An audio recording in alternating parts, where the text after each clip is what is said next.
आणि भगिनीनो,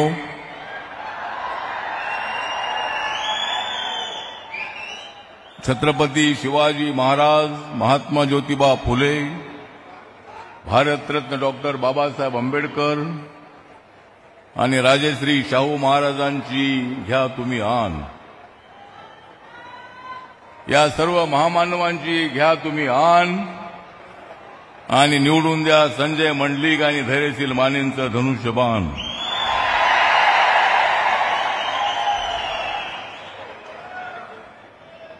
या महाराष्ट्रातली महाविकास आघाडीची फेकून द्या तुम्ही घाण. या महाराष्ट्रातली या महाविकास आघाडीची फेकून द्या तुम्ही घाण आणि वाढवा महाराष्ट्राचा मान. नरेंद्र मोदी जे आहेत या देशामध्ये विकास करणारे स्ट्रॉंग मॅन. नरेंद्र मोदी जे आहेत या देशामध्ये विकास करणारे स्ट्रॉंग मॅन. उद्धव ठाकरे आणि राहुल गांधींवर लावा तुम्ही बॅन.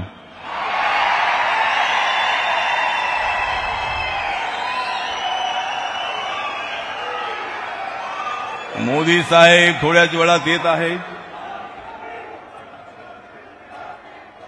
या प्रधानमंत्र्यांची जी आहे गादी,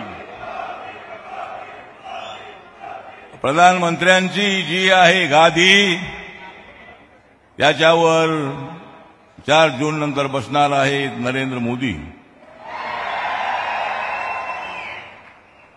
आम्ही या ठिकाणी शाहू महाराजांच्या गादीचा सन्मान वाढवण्यासाठी नरेंद्र मोदी येत आहेत. नरेंद्र मोदीजी कुणालाही घाबरत नाहीत. नरेंद्र मोदींना सगळे घाबरतात. नरेंद्र मोदीजी या देशाच्या विकासासाठी काम करतायत. या देशाला बाबासाहेब आंबेडकरांनी दिलेलं संविधान मजबूत करण्यासाठी काम करतायत. कोण म्हणतो या देशाचं संविधान बदलणार आहे? जो कोणी म्हणेल त्याचं थोबाड फोडल्याशिवाय आम्ही राहणार नाही.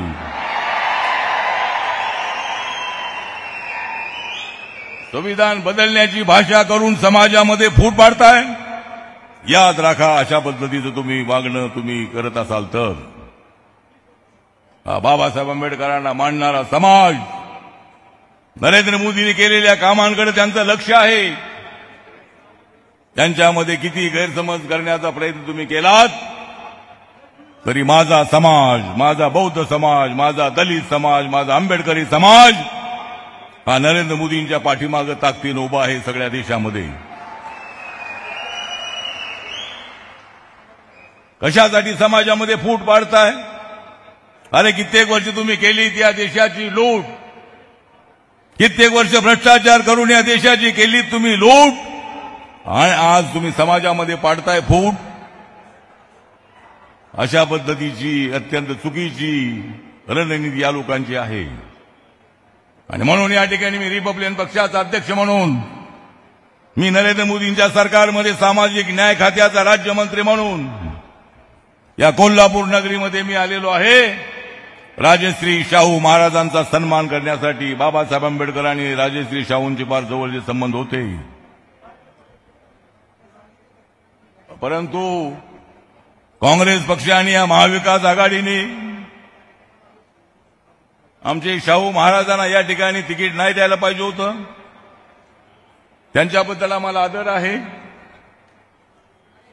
संभाजी राजेंना एक वेळेला बीजेपीने राज्यसभेवर पाठवलं होतं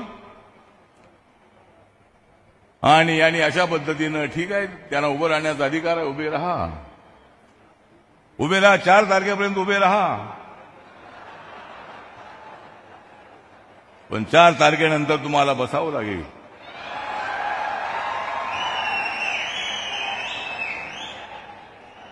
या ठिकाणी हे कोल्हापूर नगरी अत्यंत परिवर्तनाची नगरी आहे. राजश्री शाहू महाराजांनी सर्व समाजाला आरक्षण दिलं होतं. मेरा मुस्लिम समाजाला सुद्धा माझं नम्र निवेदन आहे की मंडल कमिशनमध्ये 80% मुस्लिम समाजाला आरक्षण मिळतंय. हा माझ्या मंत्रालयाचा विषय आहे. ओबीसी समाज हा माझ्या मंत्रालयाच्या अंतर्गत येतो आणि ओबीसीचं जे आरक्षण आहे ते आरक्षण जे 27% आहे त्याला अजिबात धक्का लागणार नाही. पण मराठा समाजाला आरक्षण मिळालं पाहिजे ही मागणी जी मराठा समाजाची आहे. माननीय एकनाथ शिंदेजी, देवेंद्र फडणवीसजी, अजितदादा पवारजी यांनी मराठा समाजाला 10% आरक्षण देण्याचा निर्णय घेतलेला आहे. मराठा समाजाच्या पाठीमागे आम्ही आहोत आणि म्हणून या ठिकाणी आपला जास्त वेळ मी घेणार नाही. बरेच ऊन आहे आणि या उन्हामध्ये आपण प्रचंड मोठ्या संख्येनं या ठिकाणी उपस्थित आहात. थोड्याच वेळामध्ये माननीय आदरणीय प्रधानमंत्री नरेंद्र मोदीजी मंचकावर येणार आहेत.